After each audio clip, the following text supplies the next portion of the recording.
Let's talk about the 3-paragraph writing where we analyze across texts. And so the main point of this is to take a look at the poem Autobiography in 5 chapters and the poem Sonnets to Orpheus. So take a minute to make sure that you have both of these poems. If you're at home and you don't have your folder or notebook with you, you can go to Google Classroom, and I've listed everything that you need that we've been working on for the last week and a half here. That's why there are so many handouts, because we've been working on this for multiple days. And so we find our autobiography in 5 chapters, or the pothole poem, and we find our Sonnets to Orpheus, which is the much smaller poem where we analyzed for 3 literary techniques. And literary techniques in this poem are allusion, metaphor, and imagery. And I will create another video where I talk about how these are defined. In the meantime, you can go to Google Classroom and link into our slides for this mini unit. And I do have what we projected in class. We also talked about what is a theme. And you can actually pause the screen and make sure that you have these notes in your notebook. I gave you a notebook handout for those notes. Again, it's all linked into this Google Classroom post. We went over these statements. Are they themes or not? A theme has to contain a universal idea, and a theme is an entire statement on that universal idea. And so a theme should not contain detail or specific examples or plot. So that would be this one right here. That is not a theme. A theme should not be a definition. It needs to have a so what or an impact to that. And so this statement and this statement are both themes. The universal idea here is an end or ending, and we have this impact. It might not be the best ending. Here, the universal ideas are power, responsibility, and change. And then we have this impact that there's like this ability to make change with more power. So again, you can find this either in your notebook. I would look at it if you need help with theme. And here are the notebook notes that you can pause and copy. Make sure you have it. With the Sonnets to Orpheus poem, we talked about imagery. And so we're really looking at, what is really the first image that we see, and it's flame. And in order to figure out how this poem feels about flame, we're going to look to the left, and it's like there's inspiration around this flame. So we talked about, well, what could this image of a flame tell us, or what does it represent in terms of change? And some people talked about motivation, having that spark to do things and take action or discover or take risks. And we talked about how change as the universal idea in this poem is immediate, and it's like right away. There's this, this statement to us as readers. And then I said, find any imagery that tells us more about motion, or that demonstrates or conveys movement or motion, and how that might be important to change. And as a metaphor, what things in here would represent motion. And so we talked about this idea of water, and water imagery is in here. And if you pour the water out, right, it's going to take the shape of something else that you pour it into. And so to be that shape shifter, to be able to move in different spaces and adapt and be flexible, right? So that's that stuff behind the water. Stanza 2, line 5, 6, 7, 8, we're talking about the opposite of that. So what happens when something is frozen solid, and what might that mean for change as a metaphor. There's also this allusion at the end with Daphne. This is from Greek mythology. And if we go back to allusion here in the slides, it is a shout out or a reference to another thing outside of the text. And so allusions deal with the Bible, with Greek mythology, with pop culture, history.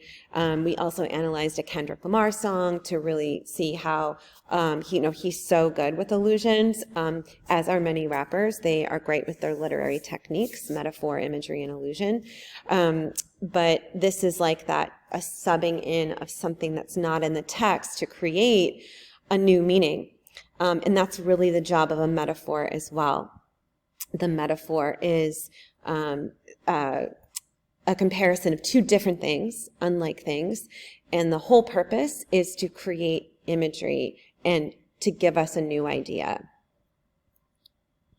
With metaphor, we also talked about how it can be used as a verb, right? So in the first one, my mother's head exploded when she saw my grades. Obviously, there wasn't a real explosion. We're comparing my mom's head with this explosion to create a new meaning that she's like upset.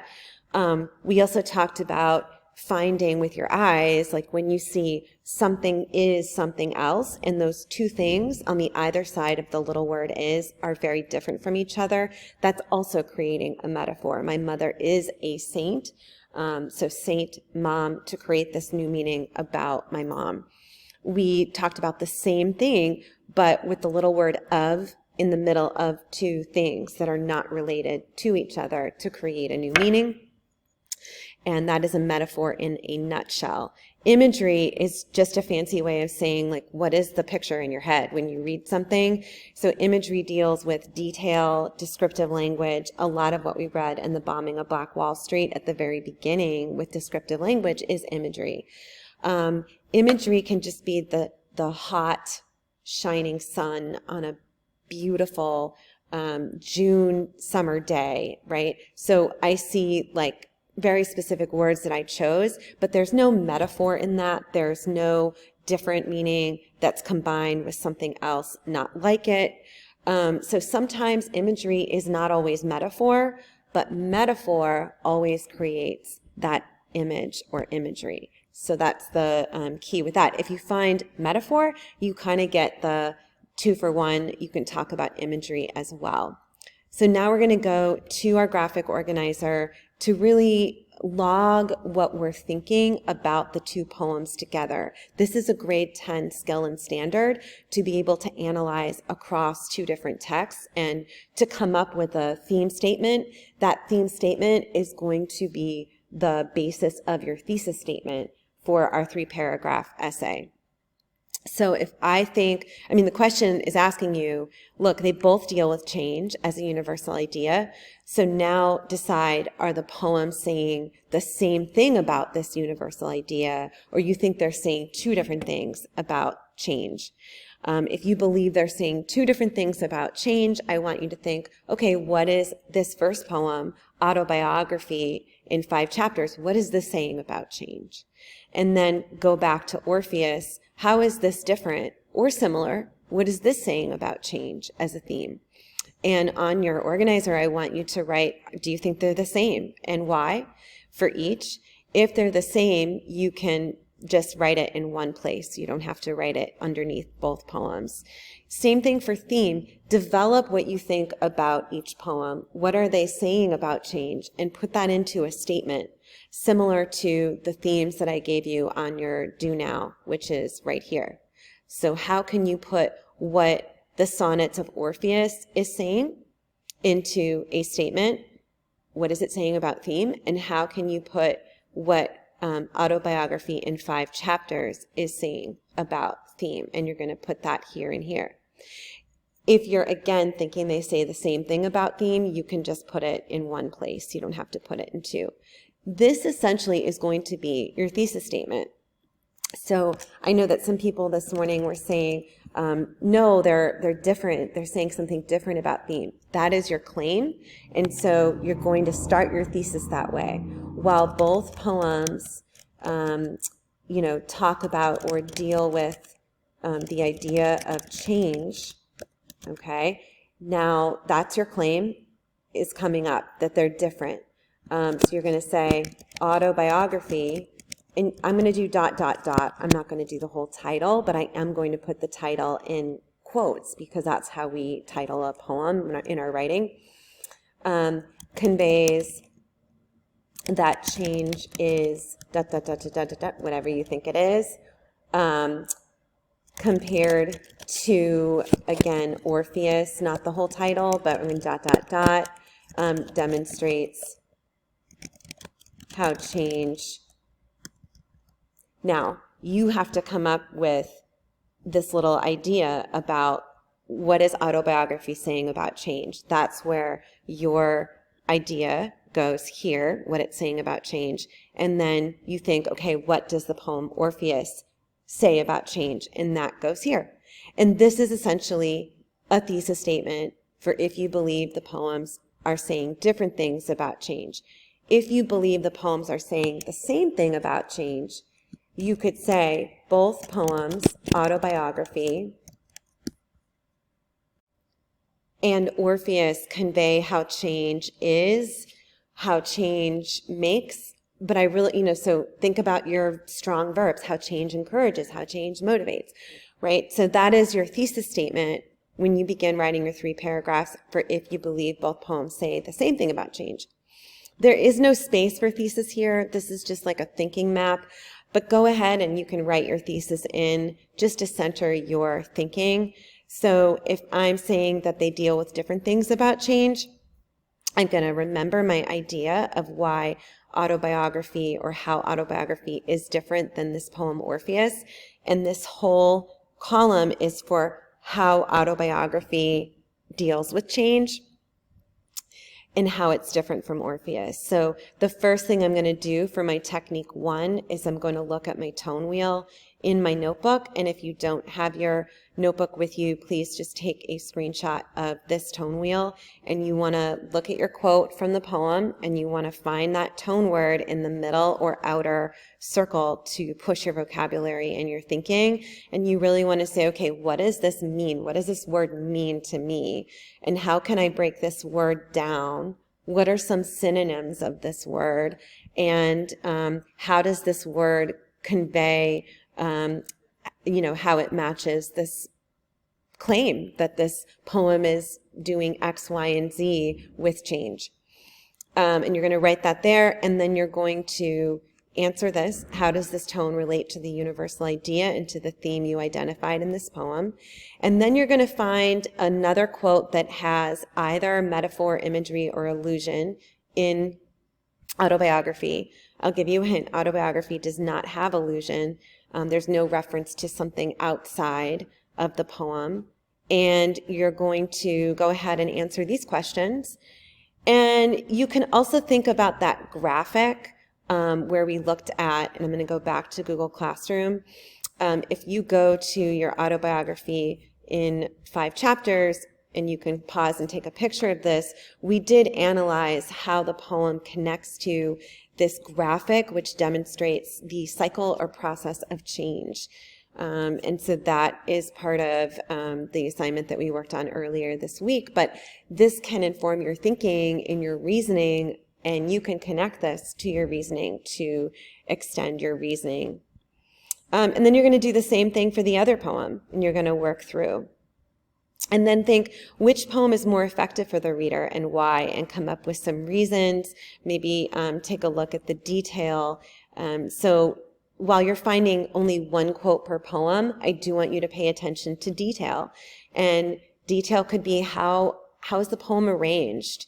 Are there a lot of questions in the poem? Is there repetition in the poem, and what might that mean? What is the tone or purpose of each poem even? How are the words arranged? So finally, we have, and you'll get the handout today, on Tuesday in class. If you're absent, it's in Google Classroom in this whole bundle.